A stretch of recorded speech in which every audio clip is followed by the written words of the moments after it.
ఉమ్మడి శ్రీకాకుళం జిల్లా పాలకొండలో శ్రీశక్తి పథకం ద్వారా నష్టపోతున్న ఆటో డ్రైవర్లను రాష్ట్ర ప్రభుత్వం ఆదుకోవాలని వాహన మిత్ర ద్వారా ప్రతి డ్రైవర్ కు 25,000 రూపాయలు ఇవ్వాలని కోరుతూ ఉచిత బస్సుతో నష్టపోయాం 25,000 రూపాయలు వాహన మిత్ర అందించండి.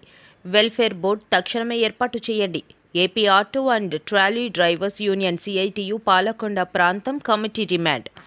స్త్రీశక్తి పథకం మహిళలకు బస్సులో ఉచిత ప్రయాణంతో నష్టపోతున్న ఆటో డ్రైవర్లకు ప్రభుత్వం తక్షణమే వాహనమిత్ర క్రింద 25,000 రూపాయల ఆర్థిక సహాయం అందించి ఆదుకోవాలని ప్రభుత్వాన్ని AP auto trolley drivers union CITU demand చేసింది.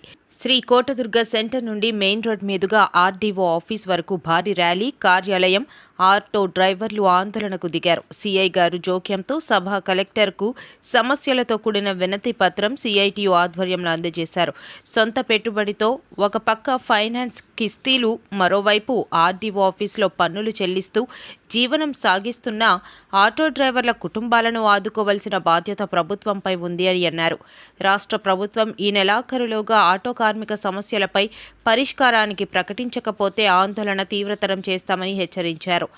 కాదా రాము అధ్యక్షతన జరిగిన ఆటో ర్యాలీ క్యాబ్ డ్రైవర్ల యూనియన్ ప్రతినిధులు P Shekhar, P Mahesh, D Durgarao, K Srinu, Mahesh, B Prasad, N Rambabu, P Saikumar, P Gowriswararao, P Ramarao, Shankarrao, Vaddadi Bhogi Raju, K Erakarao, S Sanyasi Naidu, S Nagaraju, S Kameswararao, N Sudarshan Rao, Eshwarrao, K Srinu, Ramarao, Sai, Koti, Suresh తదితరులు పాల్గొన్నారు.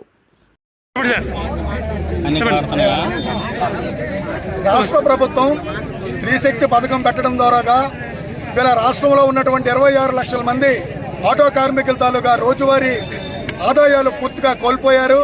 చాలా ఇబ్బందులు పాలవుతున్నారు. ఇప్పటికే కుటుంబాలకి రోజువారీ తిండి పెట్టుకోవడం కూడా కష్టమైనటువంటి పరిస్థితి ఏర్పడింది. ఇలా రాష్ట్ర ప్రభుత్వం స్త్రీశక్తి పథకం పెట్టడం మాకు అభ్యంతరం లేదు. కానీ తద్వారాగా కోల్పోయినటువంటి ఆదాయాలు కోల్పోయిన వర్గాలు ఏవైతే ఉన్నాయో వాళ్ళకి ఇమీడియట్గా సంక్షేమ పథకం ద్వారా తీసుకోవాలి. ప్రతి ఆటో కార్మికులకి 25,000 రూపాయలు ఆదాయం వచ్చేటట్టుగా తీసుకోవాలి. వాళ్ళకి రోడ్ ట్యాక్స్ కానీ మిగతావన్నీ కూడా తగ్గింపు చేయాలి. అదేవిధంగా ప్రత్యేకంగా ఆటో కార్మికులకి ప్రమాద బీమాని ప్రభుత్వమే ఒక సర్వే టీం వేసి గుర్తించి వాళ్ళకి కార్డులు ఇచ్చి వాళ్ళ కుటుంబాలకి భవిష్యత్తులో కూడా ప్రమాద బీమా నుండి, ఆరోగ్య బీమా నుండి ఆదుకోవాలని చెప్పేసి ఈ సందర్భంగా సిఐటిగా డిమాండ్ చేస్తున్నాం. ఈ డిమాండ్ని కానీ ప్రభుత్వం వారం 10 రోజుల్లో కానీ పరిష్కారం చేయకపోతే భవిష్యత్తులో పెద్ద ఎత్తున ఆందోళనకి సిద్ధమవుతాం. దానికి ప్రభుత్వమే పూర్తిగా బాధ్యత వహించాలని చెప్పేసి సిఐటిగా డిమాండ్ చేస్తాం.